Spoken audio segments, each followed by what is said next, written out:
It's fascinating how nature has this incredible ability to bounce back. Take those empty, forgotten spaces, abandoned buildings, overgrown lots. They might seem lifeless at first, but look closer. You'll find plants breaking through concrete and wildlife making a comeback.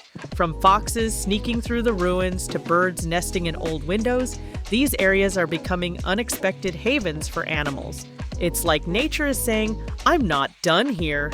Even in the most unlikely spots, you'll see deer wandering through old parking lots or raccoons rummaging through what's left behind.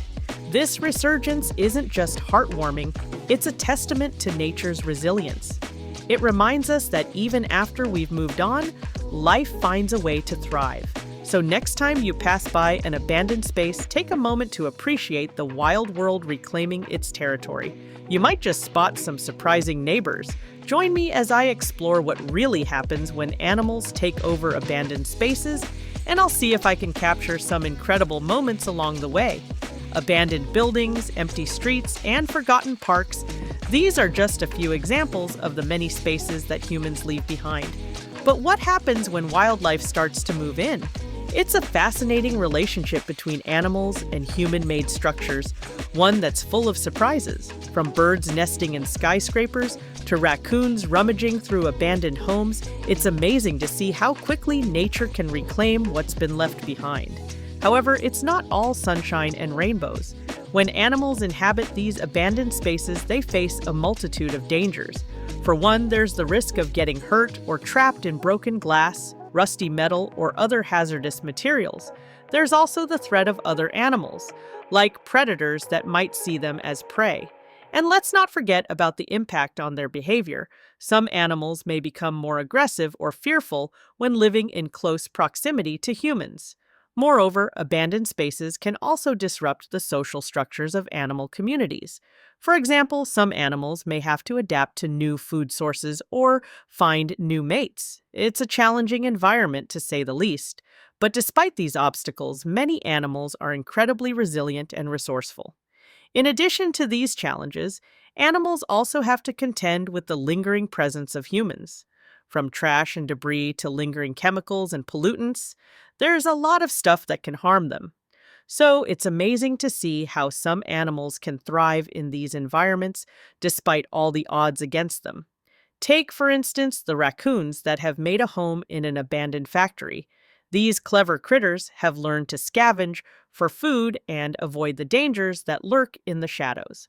Or consider the birds that have taken over a skyscraper, building their nests in the empty offices and stairwells. It's a remarkable example of how quickly wildlife can adapt to urban environments.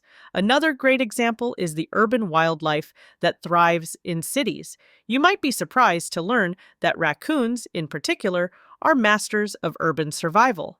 They're intelligent, dexterous, and always on the lookout for their next meal. And then there are the birds, from pigeons to peregrine falcons, that have made a home in the concrete canyons of our cities. The High Line in New York City is another fascinating case study. This abandoned elevated rail line was transformed into a park, and it's become a thriving ecosystem.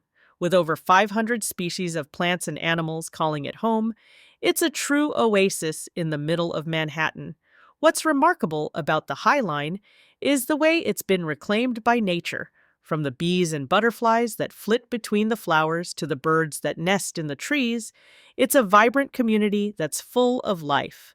And it's not just a haven for wildlife, it's also a popular destination for humans who come to enjoy the scenery and marvel at the power of nature. The story of the High Line is a compelling one, and it's a great example of what can happen when we let nature take its course. By abandoning a space and allowing wildlife to move in, we can create thriving ecosystems that are full of beauty and wonder. In conclusion, the story of animals reclaiming abandoned spaces is one that's full of surprises and inspiration. It's a reminder of the resilience of nature and the beauty that can emerge when we give wildlife a chance. So the next time you're out exploring, keep an eye out for the amazing things that can happen when animals take over abandoned spaces. What do you think about animals in urban spaces? Share your thoughts in the comments below. And if you're interested in learning more about wildlife conservation, be sure to check out my next video, where we'll explore some amazing stories of humans working to protect and preserve our planet's incredible biodiversity.